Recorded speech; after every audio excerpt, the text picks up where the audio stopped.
Fidelity is one of the biggest signs of a true lack of discipline, because you know that you're going to traumatize somebody in the process, but your desire is way more important than anybody else that you harm, especially when you could just be single and do whatever, but you choose specifically to con somebody into being in your life when you know that you cannot do what it takes to actually participate in that relationship fairly and ethically and morally. Now, infidelity in a household where there are children involved, where you're going to blow up the entire family, where you're going to displace the children from their home, and now they're going to be shuttled between house to house, where children might have to be moved from their school district to another school district, where they're going to have to make new friends in a new space. That's on another level. It's not just even a lack of discipline. It's something else. I don't even know what to call it. I've always said that marriages and relationships are way too fickle of settings in which to have children, because children are forever. But clearly, in people's minds, the relationship isn't forever, yet that's the setting in which we have this really, really permanent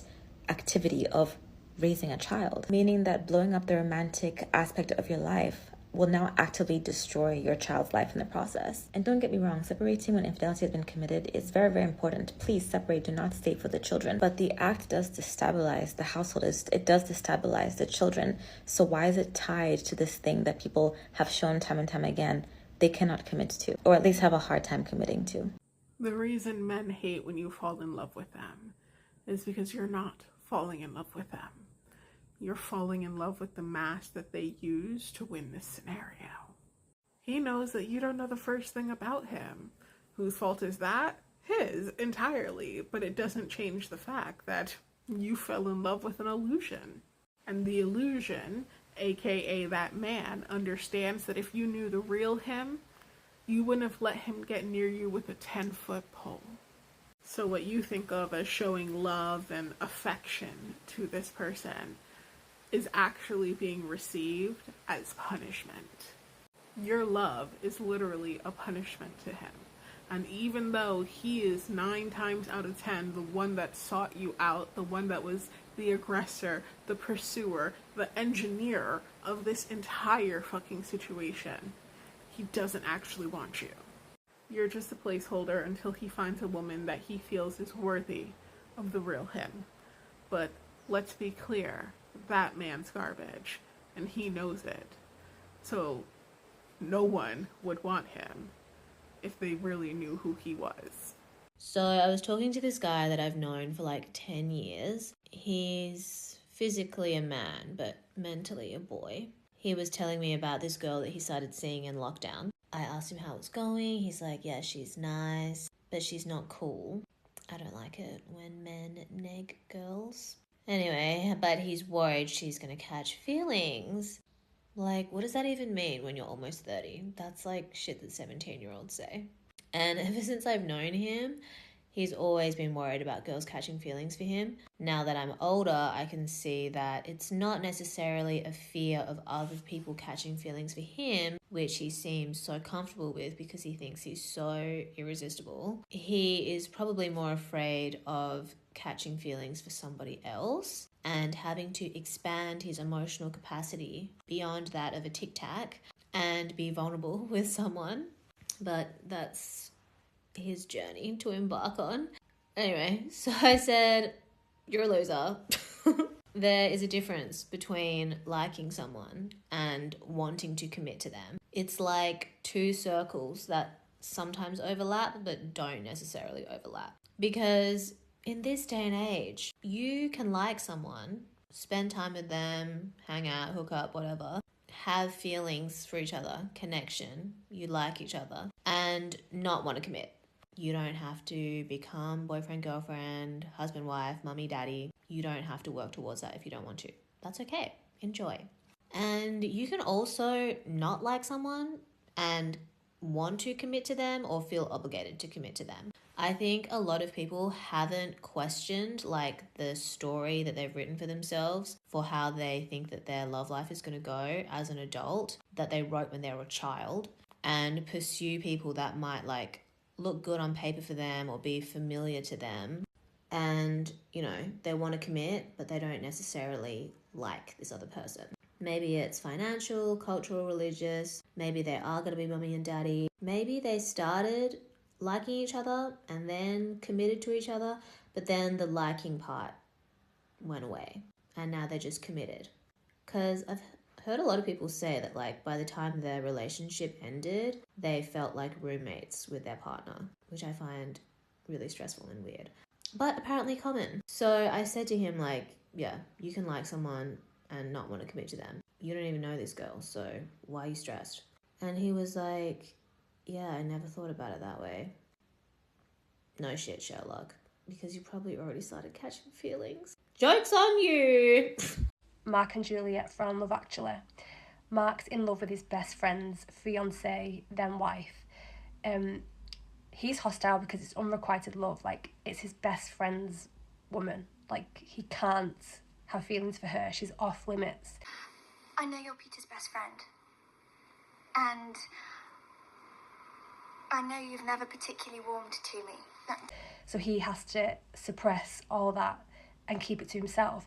And as a result of that, as a result of like him being in love with her, he's distant and cold and not friendly to the point that she's convinced that he doesn't like her. But you never talk to me. You always talk to Peter. You don't like me. There was a couple of comments in the previous video saying that I was romanticising this type of behaviour. If you'd read the comments, I don't think there was a single woman saying that that's how she fell in love. Like, oh, like he was bitter and hostile and resentful, and it was so romantic. Yeah, no, not romantic. It's a self-preservation thing, you see. There was also comments saying that it was not real life and it's not realistic. I don't walk around with a camera crew, so I can't film these moments when they happen. But yeah, it is realistic. They do this. The clips just serve as examples. And the fact that so many women were like, oh my gosh, like, relatable. It happens all the time. All the time, more than you think.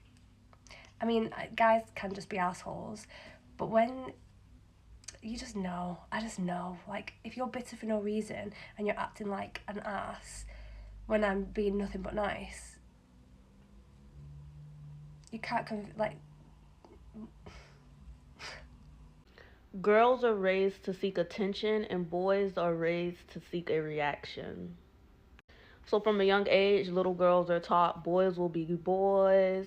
If he's being mean to you, he likes you. Any type of attention that you get from a boy or a man is a good thing. It really doesn't matter. You should be grateful. You should always take it as a compliment when you're being preyed upon, and you should just find the positive, right? And that ties into little boys then being taught that all they have to do is get a reaction out of a girl. So even if that reaction is not, oh, she likes me back, oh, she wants to go on a date with me, then any reaction is valid. So it could be fear. It could be, now I want to scare this girl. Now I want to be creepy. Or now she doesn't know how I'm going to use my power as a man. It could be jealousy, envy, confusion. It could be going to talk to her friends. Like, any reaction you could get out of a woman is what a man is taught to want. And both sides are taught that if a man is giving you attention and you decide to reject this attention, that it's okay for this to then be met with fear or for this to be met with violence, because once again, boys will be boys. Like, he just can't control himself. He just likes you so much that he had to resort to violence against you because he needed any type of reaction from you. It wasn't love, so he decided he wanted fear. So creepiness in a woman is going to be exhibited by, like, they're a pick-me, they're stalkerish, they're digmatized, they're crazy over you. And it's just a woman not being able to control her emotions. And when women face rejection, the first thing they're going to do is turn inwards and ask themselves, like, what did I do wrong? What's wrong with me? Am I too fat? Am I too ugly? Am I this? Am I that? A man is never going to do that. Rejection to a man is no reaction. As long as a man is getting a reaction out of you, he feels as if he still has a chance with you, as if that door is open. That's why dudes who are creepy and they inbox you for years and years and years, you just hearten their little message, even though you never replied, that is enough. Any type of reaction, you not blocking them, you not outwardly saying like I have no interest in you. That is a reaction to them, and they will feed off of that reaction, and they will enjoy the chase, and they don't care what they got to do to continuously get these reactions out of you.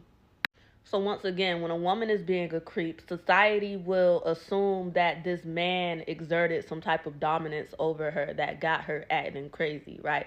So they will say, well, that girl's stalking you because you did that to her. That girl's stalking you because you play with her heart. You did. They're gonna find a reason to justify why this woman is a creep. That little boy was just so cute, and he was always flirting in grown women's faces, and that's why she fell for him. She just couldn't help it. Keisha's son just so handsome, and like they're gonna find a way to justify creepiness in women, right? And then when this creepiness is coming from men, it's more so, okay, rejection is not rejection, it's a challenge. So she don't feel no type of way about me right now. She's gonna feel a type of way about me, even if the way that she has to feel is caution, fear, uncertainty. I'm gonna get a reaction out of this woman. Men will never say, I'm dirty, I'm creepy, I'm broke, I don't have nothing to offer this girl, she could do way, but they'll never say that. They'll just say, okay, let me move on to a different target. I can't get what I want from this girl right now. Let me find an easier target to practice on. And they will go and they will practice with a weaker woman until they find and work out different tactics to break down the women that they truly desire and they truly want.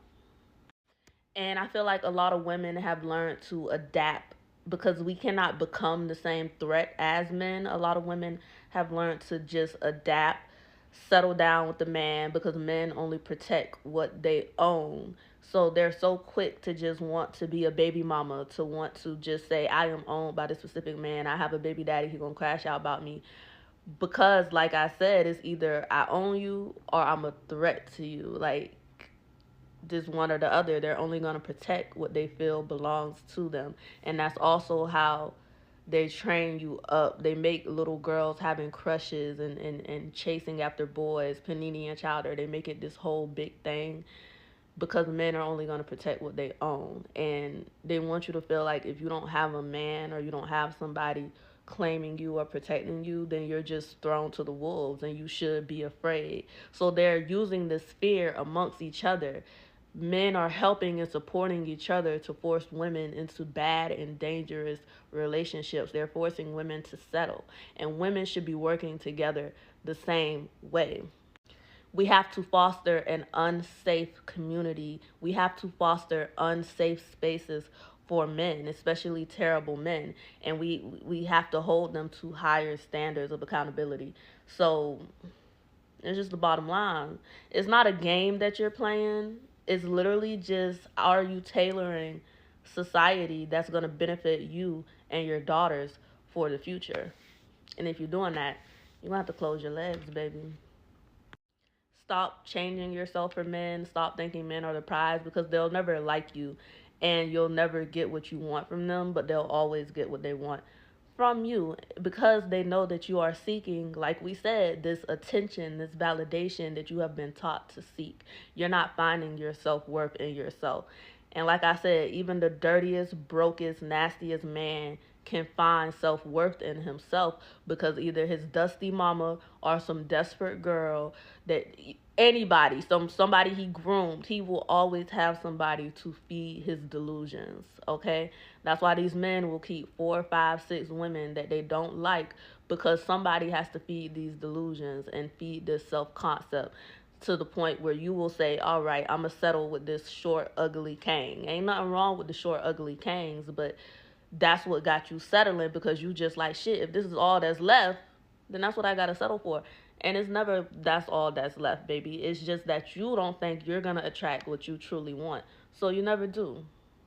Anyways, the best attention you could receive from a man or a masculine energy is no attention, because they only love what they cannot have.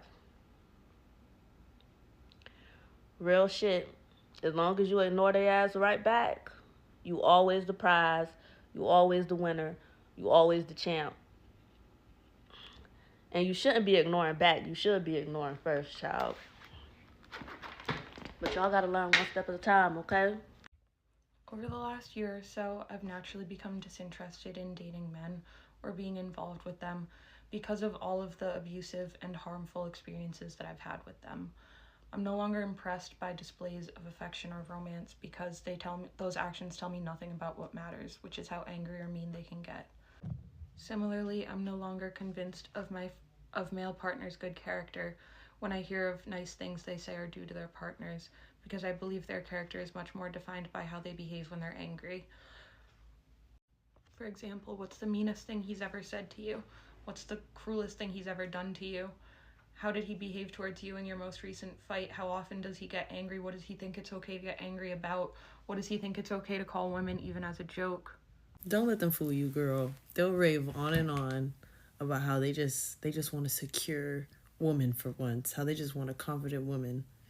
And then they'll get that girl and they'll hate her fucking guts.